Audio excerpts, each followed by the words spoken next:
Hello dears, അപ്പോൾ skip ചെയ്യാൻ മുന്നേ ഒന്ന് സബ്സ്ക്രൈബ് ചെയ്ത് സപ്പോർട്ട് ചെയ്യണേ. അപ്പോൾ അതാ ഞാൻ സ്ക്വയർ ടൈപ്പിലുള്ള കുന്നൻ സ്റ്റോൺസാണ് എടുത്തിട്ടുള്ളത്. ആദ്യം ഒരു 4 വെച്ചിട്ട് അതിൻ്റെ ഇയറിങ്സിൻ്റെ സ്റ്റഡ് ഉണ്ടാക്കിയിട്ടുണ്ട്. പിന്നെ റൗണ്ട് ഷേപ്പിന് ഇതുപോലെ ഒട്ടിച്ചു കൊടുത്തിട്ടുണ്ട്. അതിനുശേഷം അതിൻ്റെ താഴ്ഭാഗത്തോട്ട് റൈൻ സ്റ്റോണിൻ്റെ ചെയിൻ കുറച്ച് ഒട്ടിച്ചു കൊടുത്തിട്ടുണ്ട്. പിന്നെ കുറച്ച് പേള് ഇതുപോലെ ഒന്ന് ഫിക്സ് ചെയ്ത് വെച്ചിട്ടുണ്ട്. അപ്പോൾ ഇത്രയേ ഉള്ളൂ. നമ്മുടെ ഇയറിങ്സ് എളുപ്പത്തിൽ റെഡിയാക്കാം. നന്നായി ഡ്രൈ ആയതിനു ശേഷം മാത്രം ഇങ്ങനെ കട്ട് ചെയ്തെടുക്കുക. അപ്പോൾ ഇതുപോലുള്ള ഇയറിങ്സൊക്കെ ഒരുപാട് ക്യാഷ് കൊടുത്തിട്ടാണ് പുറത്തുനിന്ന് വാങ്ങുക. അപ്പോൾ കുറച്ച് സാധനങ്ങൾ വാങ്ങി വെച്ചാൽ നമുക്ക് തന്നെ ഇഷ്ടമുള്ള രീതിയിൽ ഉണ്ടാക്കിയെടുക്കാൻ പറ്റും. പിന്നീട് ആവശ്യമുള്ളത് ഐപ്പിൻസ് ആണ്. ഇതാണ് ഐപ്പിൻസ്.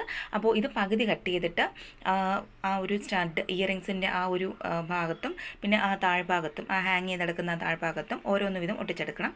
പിന്നെ ജംറിങ് ഉപയോഗിച്ച് ഒന്ന് അറ്റാച്ച് ചെയ്തെടുക്കുമ്പോഴത്തേനും നമ്മുടെ ഇയറിങ്സ് റെഡിയായി കിട്ടും. പിന്നെ പുറകുവശത്ത് ഇയറിങ്സിൻ്റെ സ്റ്റഡ് ഒട്ടിക്കാൻ മറക്കരുത്. അപ്പോൾ ഇത്രയേ ഉള്ളൂ. വളരെ സിമ്പിളാണ്. അപ്പോൾ വലിയ ബുദ്ധിമുട്ടിൻ്റെ ഒന്നും ആവശ്യമില്ല. ഇതാണ് എൻ്റെ final result. Thank you for watching.